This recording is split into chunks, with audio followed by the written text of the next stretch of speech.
Hey, good morning, everybody. We get to take a look at Second Kings today, and this is a really, really just cool chapter. Filled with a little bit of wisdom and just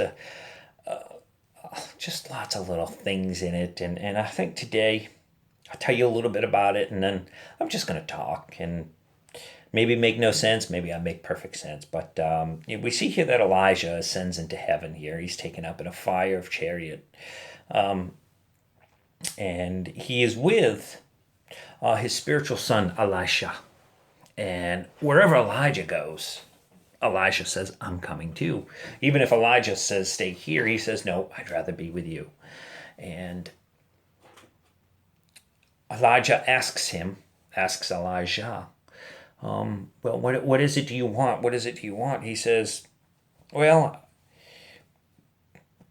he says, it's in verse 9, please let a double portion of your spirit be upon me.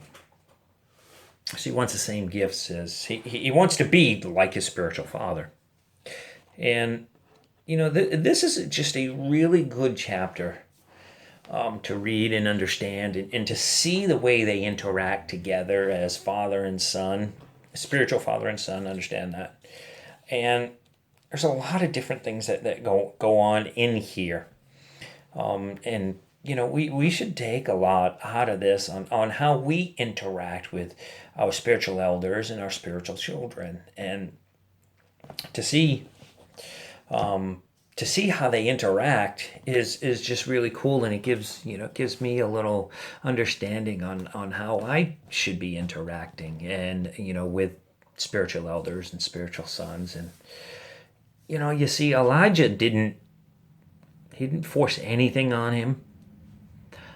He didn't even force him to go where he goes. He didn't do all those things. He actually told him to stay here, and Elisha said, "No, I want to be where you're at." And we ought to spend time with our spiritual family. We ought to do things together. We ought to do ministry together. We ought to, just get together and stuff like that. And we ought to, as you see Elijah put his mantle on Elisha and imparted some of his gifts on him. And we ought to be doing that. We ought to be pulling gifts out of each other. We ought to be doing these spiritual things together that help us all grow.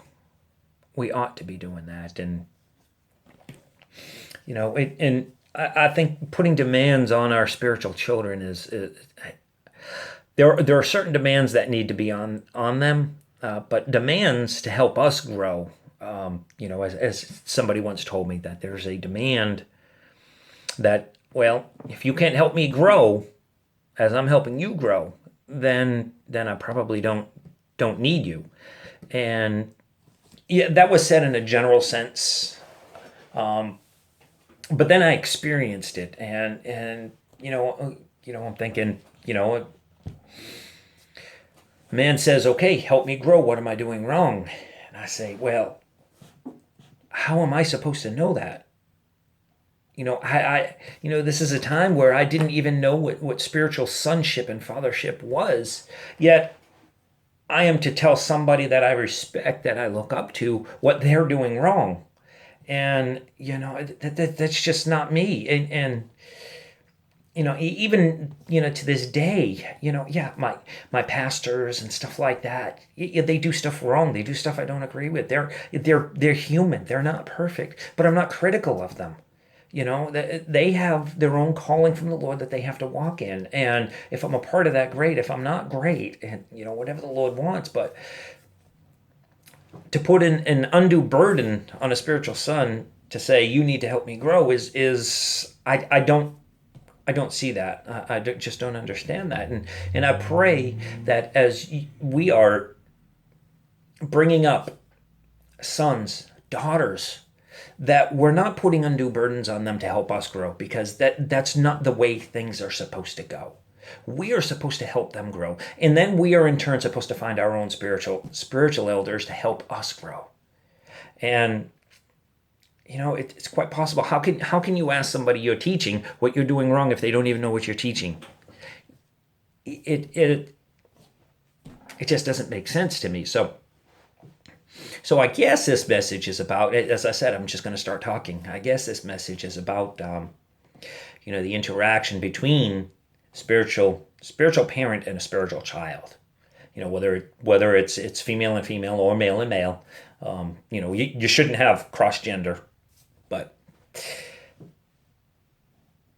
we should have spiritual children, and the only pressure we should put on them is to pull what God has in them out of them, is to help them move forward in their relationship with God, is to help them usher in the kingdom of heaven.